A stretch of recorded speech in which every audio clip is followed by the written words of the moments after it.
La fête du travail célébrée à l'échelle mondiale ce jour. À Libreville, cérémonie de décoration des agents pour les loyaux services rendus à une entreprise ou à l'État et défilés ont marqué cet événement.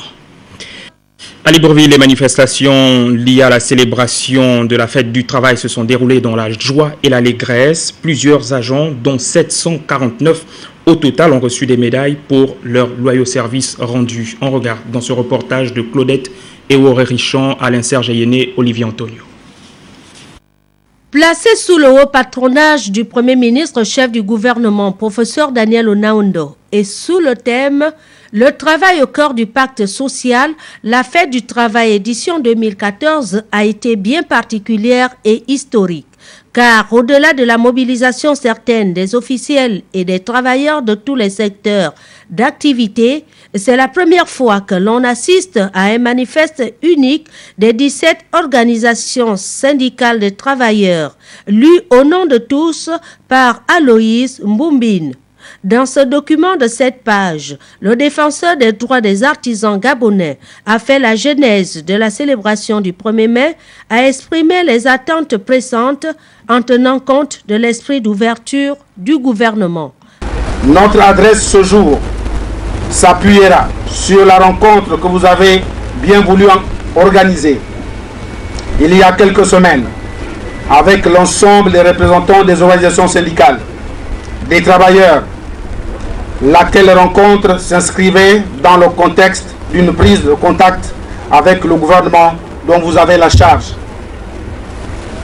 À cette occasion, les travailleurs par leurs représentants avaient exprimé, quoique de manière sommaire, les préoccupations profondes et essentielles des masses laborieuses en particulier et des populations gabonaises en général.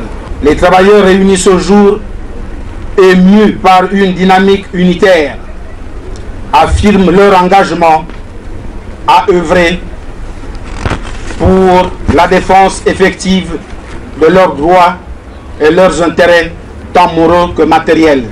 Entouré de ses camarades leaders syndicaux, Mbumbine a remis ce manifeste des travailleurs au Premier ministre Onaondo, avec à ses côtés le ministre du Travail Simon Tutumeman.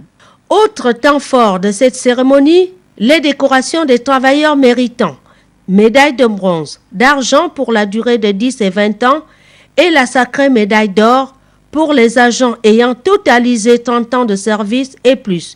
Oui, 30 ans et plus. Ces chevaliers de mérite étaient au nombre de 86, honorés respectivement par le gouverneur de l'Estuaire, le maire de Libreville et le chef du gouvernement. La joie, la fierté et l'émotion traduisent la réaction des récipiendaires. Je voudrais d'abord remettre ça à Dieu qui a permis que nous soyons sur terre aujourd'hui. Je dirais plutôt que c'est une somme de satisfaction, une somme de sentiments qui m'anime présentement. C'est celui d'abord personnel, d'avoir pu exister dans une entreprise régulièrement pendant 30 ans. C'est pas donné. Quand on commence le travail, on est nombreux. Vous-même, vous savez qu'il y a ceux qui restent, ceux qui sont licenciés, ceux qui décèdent. Je pense que j'ai un ami très personnel qui devait aussi être un pétron de cette médaille aujourd'hui, mais malheureusement, que Dieu a voulu rappeler à lui. Je lui dédie cette médaille, j'ai tel le nom. C'est de tout cœur que je le dis, avec quelques gouttes de larmes quand même. C'était vraiment un frère. 30 ans de service et une médaille d'or, c'est la consécration du travail accompli. C'est la récompense des efforts que nous avons fournis. Les générations qui nous suivent doivent prendre cet exemple sur nous qui avons œuvré malgré vents et marées, malgré les maladies, malgré les persécutions, malgré tout ce qu'on a pu subir de nos chefs hiérarchiques et tout ce que nous aussi on leur a fait subir. J'espère que nos générations qui suivent prendront notre exemple. Belle journée annuelle pluvieuse, signe de bénédiction pour célébrer les combats des travailleurs.